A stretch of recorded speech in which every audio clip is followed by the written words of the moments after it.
The purpose of this video is to show you how to make a request in LaborChart for manpower. Once you are in LaborChart, this is your main home screen. If you go over to the Request tab and go ahead and click on it, click on Request List. And now you can create new up here, this orange button. You'll need to fill out majority of this information. So project, what project are you working on? I'm just gonna pick one for example. If there are a certain job title that you are looking for, let's say at a minimum, you need an apprentice 2. If it's gonna be night shift or there's parking fees or anything like that, you can collect that information here, but it's not required. Go ahead and put your working days.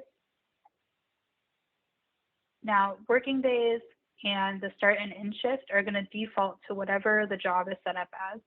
So as long as you're still doing that same shift or that same schedule, then you won't need to change anything there. For tags, if the job requires anything specific, maybe like a CF Phoenix badging, or a big one is OSHA 10 or OSHA 30, you can click those and this will red flag us. So when we are scheduling, we know that that person will need at least an OSHA 10. Let's say you need 3 apprentice 2s. You can do that all here by putting in a quantity. Maybe it's just 1, but if you put in 3, it's going to actually create a request for 3 separate people with the same criteria. So for this example, we're just going to say 1 person is needed.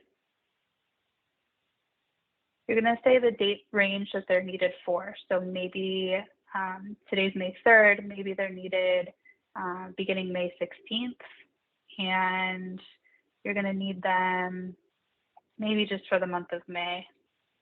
So you can put that there. And it's going to automatically tell you what days, Monday through that Tuesday.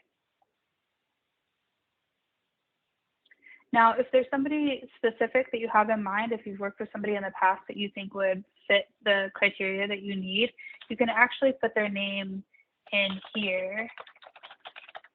And if they're available, that person would be assigned to that shift.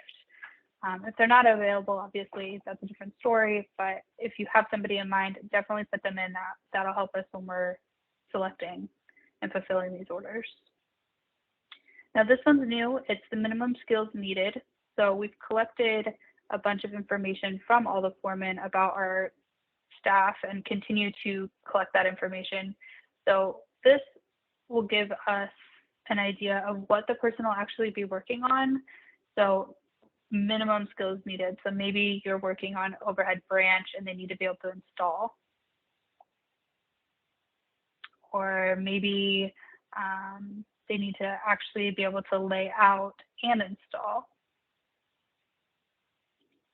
So you can go ahead and select those items.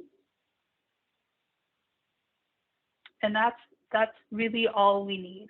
There are additional options over here on the left-hand side. You can put in scope of work.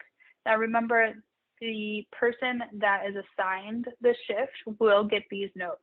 So if there's anything specific regarding the scope of work or the instructions for the actual assignment, maybe they need to park in a certain area or meet the lead man at a certain place in the morning, or you want to provide the lead man's contact information, that is an appropriate spot to put all that information.